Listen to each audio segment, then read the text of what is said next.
नमस्कार, खबर दोपहर देख रहे हैं आप। मैं हूं आपके साथ कृतिका। बुलेटिन की शुरुआत करते हैं। मुख्यमंत्री योगी आदित्यनाथ आज मुरादाबाद पहुंचे, जहां पर जनता को करोड़ों की सौगात उन्होंने दी। 30 विभिन्न परियोजनाओं का लोकार्पण किया, शिलान्यास किया और इस मौके पर उन्होंने कहा कि मुरादाबाद पीतल की नगरी के रूप में विख्यात है। यहां के कारीगरों का वैश्विक मंच पर पहचान है। 5 साल में मुरादाबाद ने नई पहचान बनाई है।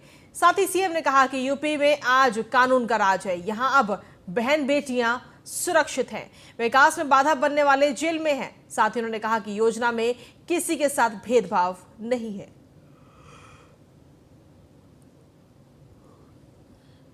सामर्थ्य को यहाँ के कारीगर, यहाँ के हस्तशिल्पी आज इस रूप में उठाने का कार्य कर रहे हैं। मैं इसके लिए उन सब का हृदय से अभिनंदन करता हूं। भाइयों बहनों, हम जब नगरीय जीवन की बात करते हैं तो नगरीय जीवन में सामान्यतः लोग आते हैं, जमीन खरीदते हैं या प्लॉट खरीद करके या वहां पर बने हुए आवासीय सुविधाओं को लेकर के वहां रहना प्रारंभ करते हैं। स्वाभाविक रूप से हर एक इच्छा होती है कि वह अपने परिवार के लिए, अपने बच्चों के लिए अच्छी शिक्षा की, स्वास्थ्य की, कनेक्टिविटी की अच्छी सुविधा से युक्त नगरीय जीवन जिए और उसके अनुरूप अपने आप को आगे बढ़ाएं। लेकिन नगरीय क्षेत्रों में बढ़ते हुए भार को ध्यान में रख करके जो सुविधाएं विकसित होनी चाहिए थी, उसका अभाव होने के कारण बहुत बार 5 वर्ष पहले तक ये देखने को मिलता था कि नगरीय जीवन अपने आप में एक चुनौती बन चुकी है, नारकीय हो चुकी है। उससे मुक्त करने के लिए आदरणीय प्रधानमंत्री जी ने 2014 में देश के अंदर स्मार्ट सिटी मिशन की घोषणा की थी। स्मार्ट सिटी मिशन के अंतर्गत उत्तर प्रदेश के 10 नगरों को स्मार्ट सिटी मिशन के अंदर और 60 शहरों को अमृत योजना के अंतर्गत चयन किया था, जिससे जनता की बुनियादी सुविधाओं को तेजी के साथ आगे बढ़ाया जा सके।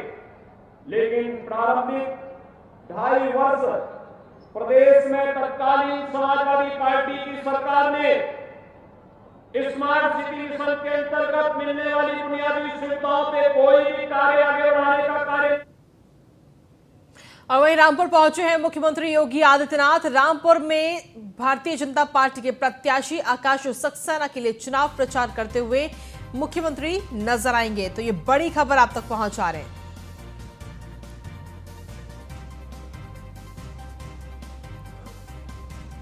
आपको बता दें कि रामपुर में भारतीय जनता पार्टी ने आकाश सक्सेना पर भरोसा जताया है, उन्हें चुनावी मैदान में उतारा है और अब से कुछ ही देर में रामपुर में जनसभा को संबोधित करते हुए मुख्यमंत्री योगी आदित्यनाथ नजर आएंगे। मुख्यमंत्री इस वक्त रामपुर पहुंच चुके हैं और अब से कुछ ही देर में जनसभा को संबोधित करेंगे। बड़ी खबर आप तक पहुंचा रहे हैं।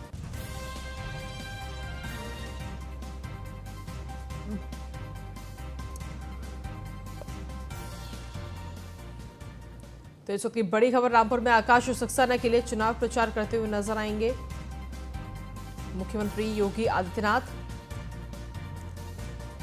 फिलहाल रामपुर पहुंच चुके हैं। रामपुर में इस वक्त सियासी हलचल काफी ज्यादा देखने को मिल रही है। वहीं आरोप प्रत्यारोप का दौर भी इस वक्त शुरू हो गया है। बयानबाजी खूब चल रही है क्योंकि कल अखिलेश यादव वहां पर पहुंचे थे, सपा अध्यक्ष, और सीधे तौर पर भारतीय जनता पार्टी और दोनों उप मुख्यमंत्रियों पर हमलावर होते हुए नजर आए थे अखिलेश यादव, और ऑफर भी दिया था कि आप 100 विधायक लेकर आओ, 100 विधायक हमारे, और सरकार बना लो और मुख्यमंत्री बन जाओ। ये ऑफर दिया गया था अखिलेश यादव की तरफ से, जिसके बाद में हालांकि केशव प्रसाद मौर्य की तरफ से भी पलटवार इसका किया गया था, ट्वीट के जरिए पलटवार किया गया। और अब आज जब मुख्यमंत्री योगी आदित्यनाथ वहां पहुंचे हैं तो देखना होगा कि मुख्यमंत्री किस तरीके से इसका पलटवार करते हैं। ये वाकई देखने वाली बात होगी। मुख्यमंत्री योगी आदित्यनाथ अब से कुछ ही देर में जनसभा को संबोधित करते हुए नजर आएंगे। रामपुर पहुंच चुके हैं मुख्यमंत्री और अब से कुछ ही देर में जनसभा को संबोधित करेंगे। बीजेपी प्रत्याशी आकाश सक्सेना के पक्ष में मतदान करने की अपील जनता से करते हुए मुख्यमंत्री योगी आदित्यनाथ नजर आएंगे।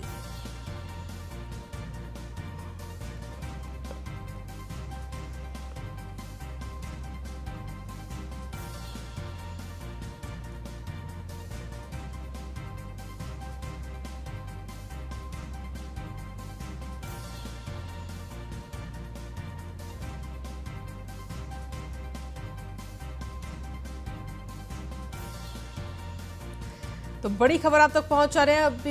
अब से कुछ ही देर में मुख्यमंत्री योगी आदित्यनाथ रामपुर में जनसभा को संबोधित करते हुए नजर आएंगे। रामपुर पहुंच चुके हैं मुख्यमंत्री और भारतीय जनता पार्टी के प्रत्याशी आकाश सक्सेना के पक्ष में मतदान करने की अपील करते हुए मुख्यमंत्री नजर आएंगे।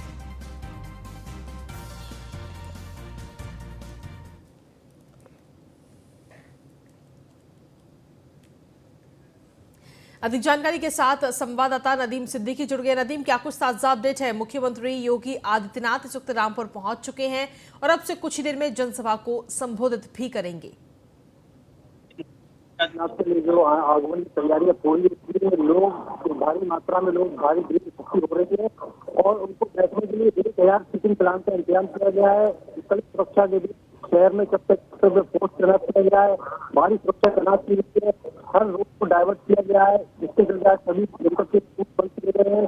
मुख्यमंत्री की सुरक्षा दृष्टि को देखते हुए पुलिस काफी चौक चौबंद दिख रही है और हर चौराहे पे, हर गली, हर मोहल्ले में पुलिस फोर्स तैनात दिख रहा है। तैयारियां पूरी हो चुकी, बस मुख्यमंत्री योगी आदित्यनाथ का आने का इंतजार हो रहा है। लोग संबोधन जारी है, कई तरीके के लोग नेता अपने अपने उद्बोधन दे रहे हैं और मुख्यमंत्री के आने के बाद ही क्लियर होगा कि कितनी देर में आए और मुख्यमंत्री को क्या नई सौगात दें। और ठीक है, आपके पास वापस आते हैं। फहीम खान भी हमारे साथ जुड़े हुए हैं। फहीम, क्या कुछ ताजा अपडेट है? मुख्यमंत्री योगी आदित्यनाथ रामपुर पहुंच चुके हैं।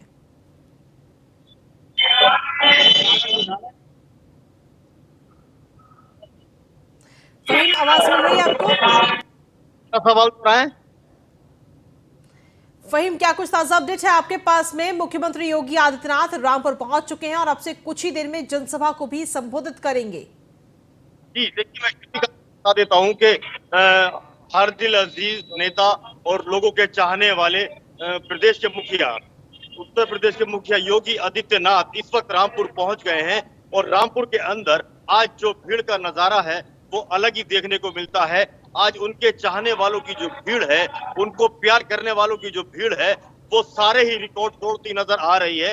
इस वक्त जो हालात हैं, यहाँ हिंदू से लेकर मुस्लिम तक, सिख से लेकर ईसाई तक, हर वर्ग का आदमी इस वक्त रामपुर के अंदर उनकी जनसभा में देखा जा सकता है। और आज का जो नजारा है वो बिल्कुल जीत की ओर इशारा करता है।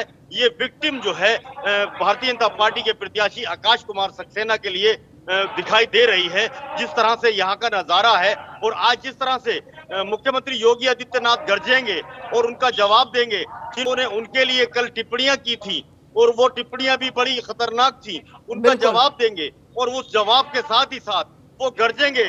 वो गरजने के साथ ही वो बताएंगे कि किस तरह से ये जो 4.5 साल का वक्त है, इस वक्त में कोई भी किसी भी तरह की योजना होगी तो वो सरकार के द्वारा लाई जा सकती है, उससे ही रामपुर का विकास होगा, अन्यथा नहीं होगा। तो ये चीज समझाने में अगर वो कामयाब रहे तो रामपुर का ये किला आजम खां का ढह सकता है और आजम खां की जो परंपरागत सीट है 45 साल से जिस पर वो काबिज हैं, उस सीट को आजम खां हार सकते हैं। इस वक्त अगर मैं बात करूं जनसभा की, मुख्यमंत्री योगी आदित्यनाथ मंच पर हैं, लोगों का अभिवादन कर रहे हैं, संबोधन की उनकी तैयारी है और साथ में ही लोग उनके स्वागत के लिए आंखें बिछाए, पलके बिछाए खड़े हैं और लोग दौड़ रहे हैं। एक मेले के रूप में, एक बड़ी भीड़ के रूप में सभा स्थल की ओर लोग दौड़ रहे हैं। मैं देख रहा हूं चारों तरफ मेरी भीड़ है और हर तरफ सर ही सर नजर आ रहे हैं। तो यहाँ का जो नजारा है आज वो बिल्कुल देखने लायक है। कृतिका जी, जिस तरीके से देखा जाए तो कहीं ना कहीं एक आक्रामक रूप कल अखिलेश यादव का हमें देखने को मिला था। भारतीय जनता पार्टी पर काफी हमलावर होते हुए नजर आए थे और दोनों डिप्टी सीएम पर भी हमलावर हुए। हालांकि दोनों डिप्टी सीएम की तरफ से आज ट्वीट के जरिए जवाब भी दिया गया, लेकिन अब इस पूरे मामले पे अगर देखा जाए तो मुख्यमंत्री भी शांत नहीं रहेंगे, जवाब जरूर देंगे।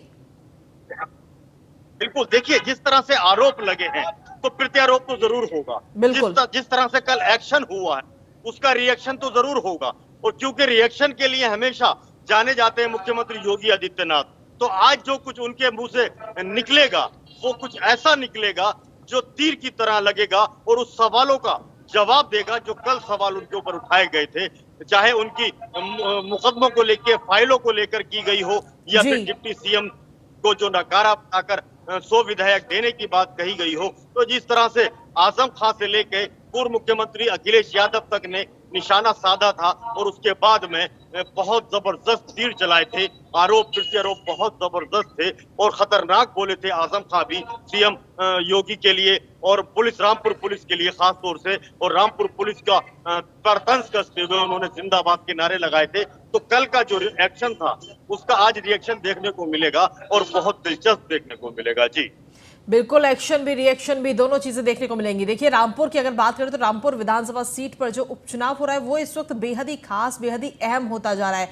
आरोप प्रत्यारोप का दौर भी लगातार बढ़ता जा रहा है और एक तरह से देखा जाए तो समाजवादी पार्टी के सामने इस वक्त एक बड़ी चुनौती है अपनी इस सीट को बचाए रखना, क्योंकि इससे पहले जो उपचुनाव हुए थे उसमें तगड़ा झटका समाजवादी पार्टी को लग चुका है। जमीनी स्तर पर चुनाव प्रचार ना करना कितना भारी पड़ा है ये समाजवादी पार्टी बहुत अच्छे से जानती है और इस बार अगर देखा जाए तो ये कोई भी कोर कसर नहीं छोड़ना चाहती इन सीटों पर और लगातार एड़ी से चोटी का जोर पूरा समाजवादी पार्टी लगा रही है। जी बिल्कुल कीर्तिका, देखिए आजम खां और समाजवादी पार्टी का अगर जिक्र करूं मैं तो जिस तरह से आपने सवाल किया है उसको मैं बताता चलूं कि रामपुर में आजम खां 45 साल उन्होंने इस सीट पे राज किया और वो 10 बार विधायक रहे। ऐसा तो है नहीं कि वो हमेशा ही जीतते रहे और आगे भी वही जीतते रहे। इस बार जो हेड स्पीच थी जिसमें एक रात मुकदमा दर्ज हुआ है, दूसरे की तैयारी है और हेड स्पीच मामले में उनकी विधायकी रद्द हो गई और वो आज फिर ये उपचुनाव रामपुर झेल रहा है। तो जिस तरह से आजम खां ने जोर लगाया, उनका जो तरीका है चुनाव लड़ने का, लोगों को अपने पक्ष में करने का, उसके अंदर बहुत ज्यादा विवादित चीजें वो बोलते हैं और उन विवादित चीजों से ही वो प्रमुखता पाते हैं, हेडलाइन पाते हैं, लाइमलाइट में बने रहते हैं और पूरा दिन कम से कम 4 घंटे स्क्रीन, टीवी की स्क्रीन वो अपने नाम करा लेते हैं। तो ये उनका एक तरीका भर है चुनाव लड़ने का और वो ये जो है कोई अनजाने में नहीं करते हैं, वो पूरी प्री प्लान होकर इस बात को करते हैं और उन्हें मुकदमों का डर भी नहीं रहता, क्योंकि एक आम आदमी तो मुकदमों से बहुत डरता है। उसको 151 में भी अगर उसका चालान हो जाए तो उसकी मौत हो जाती है, लेकिन ये इनके 100 से कहीं ज्यादा मुकदमे हैं, तो डर तो इनके अंदर से खत्म हो गया। एक मुकदमा महिलाओं ने विरोध प्रदर्शन किया, बच्चा पैदा होने को लेकर इन्होंने बड़ी अभद्र टिप्पणी की उसमें विवादित बयान में, तो उसमें गंज थाने में महिलाओं ने जो हंगामा काटा उसके बाद वहां मुकदमा दर्ज हुआ है। एक मुकदमा कोतवाली में आचार संहिता का दर्ज होने जा रहा है, मैं पहले से ही बता देता हूँ। तो आजम खां की जो स्ट्रेटेजी है वो बिल्कुल अलग है और उनकी जो सोच है उस सोच को वो किस हिसाब से लेके चलते हैं कि किस जगह क्या कहना है, क्या बोलना है, वो उनको पहले से तय होता है। और यही वजह है कि कल जब पूर्व मुख्यमंत्री अखिलेश यादव आए थे तो वो मात्र 4 या 5 मिनट बोले, लेकिन जिस टाइम तो संबोधन शुरू हुआ आजम खां का तो वो पूरे 40 मिनट बोले और 40 मिनट में उन्होंने उखेड़ के रख दिया पूरी तरह से। उन्होंने भाजपा पर ही निशाने नहीं साधे बल्कि अपने जो वोटर थे उन पे भी निशाना साध कर कहा कि ये जो मेरी विधायकी और ये जो मेरा एमपी वाला पद गया है ये सिर्फ तुम्हारी वजह से गया है, तुम कमजोर थे, तुमने ये सीट छिनवा दी। तो सब तरह से वो उसको हर प्रयोग करते हैं आजम खां और उस प्रयोग में वो सफल भी हो जाते हैं। अब देखना तो यही दिलचस्प होगा कि आजम खां इस प्रयोग में इस बार सफल हो पाते हैं या फिर ये जो कमल है यहाँ कमल खिलता है, क्योंकि कमल खिलाने के लिए भी पूरी फौज यहाँ तैयार है। फौज का मैं मुराद है मेरी मंत्रियों की फौज, पूरे मंत्रियों की फौज यहाँ मौजूद है। 2-2 डिप्टी सीएम 1-2 दिन यहाँ रुकते हैं, कई मंत्री यहाँ डेरा डाले हुए हैं। तो आज खुद उत्तर प्रदेश के मुखिया योगी आदित्यनाथ रामपुर में आज इसी मंच पे, इसी जगह जहाँ मैं खड़ा हूँ, यहाँ से गरज रहे हैं और अपना भाषण शुरू कर रहे हैं। तो इस तरह से अगर देखेंगे तो दोनों तरफ से रस्साकशी जो है बहुत जबरदस्त है और दोनों ही तरफ से मैं आपको बता दूं कि मुकाबला जो है बहुत कड़ा है, बहुत दिलचस्प है। एक तरफ पूरी सरकार है तो एक तरफ विवादित बयान है आजम खां के, इन दोनों का मुकाबला है और इन दोनों के मुकाबले में जीत किसकी होगी ये तो 8 तारीख को पता लगेगा। लेकिन जो मैं अपने नजरिए की मैं बात करूं तो मुकाबला बहुत भरावा और दोनों बराबर से चल रहे हैं। जी चलिए, शुक्रिया तमाम जानकारी देने के लिए। और इसी के साथ चलिए बुलेटिन में आगे बढ़ेंगे, बात करेंगे अब बरेली के, जहां पर 7 दिसंबर को मुख्यमंत्री योगी आदित्यनाथ बरेली के दौरे पर रहेंगे और दौरे को लेकर के तैयारियां भी तेज हो चुकी हैं। बरेली को 225 करोड़ की सौगात मुख्यमंत्री योगी आदित्यनाथ देते हुए नजर आएंगे। 17 परियोजनाओं का लोकार्पण करेंगे और शिलान्यास करेंगे। कमिश्नर और नगर आयुक्त ने इसकी समीक्षा की है। तो ये बड़ी खबर आप तक पहुंचा रहे हैं। मुख्यमंत्री योगी आदित्यनाथ 7 तारीख को बरेली पहुंचेंगे।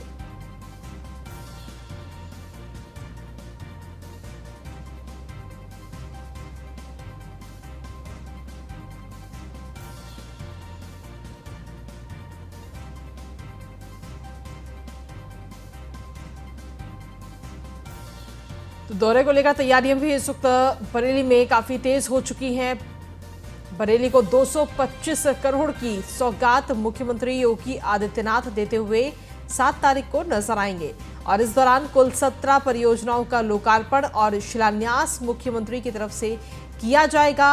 कमिश्नर और नगर आयुक्त ने इसकी समीक्षा भी की है। और अगली महत्वपूर्ण खबर है कानपुर से, जहां पर सपा विधायक इरफान सोलंकी ने खुद जाकर के पुलिस कमिश्नर के आगे सरेंडर किया है। भाई रिजवान के साथ पुलिस कमिश्नर के सामने सरेंडर किया। इरफान सोलंकी के साथ सपा विधायक अमिताभ वाजपेयी भी इस दौरान मौजूद रहे। सपा विधायक पर घर जलाने का आरोप है। लंबे समय से सपा विधायक और उनका भाई फरार चल रहे थे।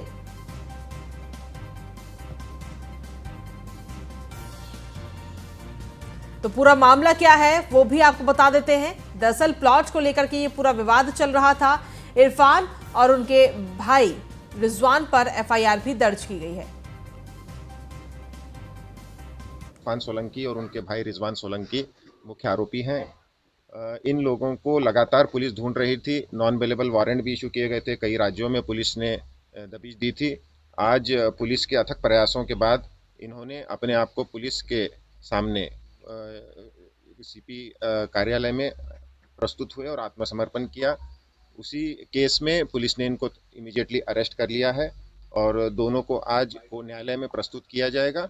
जो भी उनके तरफ से बात बताई जाएगी, उनके बयान दर्ज किए जाएंगे, वो भी केस डायरी का पार्ट होगा और जो भी साक्ष्य उपलब्ध हैं उसके अनुसार कार्रवाई की जाएगी। इरफान सोलंकी और उनके भाई रिजवान सोलंकी। तो ये पूरा मामला क्या था वो आपको बता दें। प्लॉट को लेकर लगातार ये विवाद चल रहा था। इरफान और उनके भाई रिजवान पर ये एफआईआर दर्ज की गई। महिला का घर फूंकने का भी आरोप इरफान और रिजवान पर है। केस दर्ज होने के बाद में इरफान सोलंकी लगातार फरार चल रहा था और पुलिस इसकी तलाश कर रही थी। नाम बदल करके ये रह रहा था और लगातार फ्लाइट के जरिए इसने फरार होने की भी कोशिश की।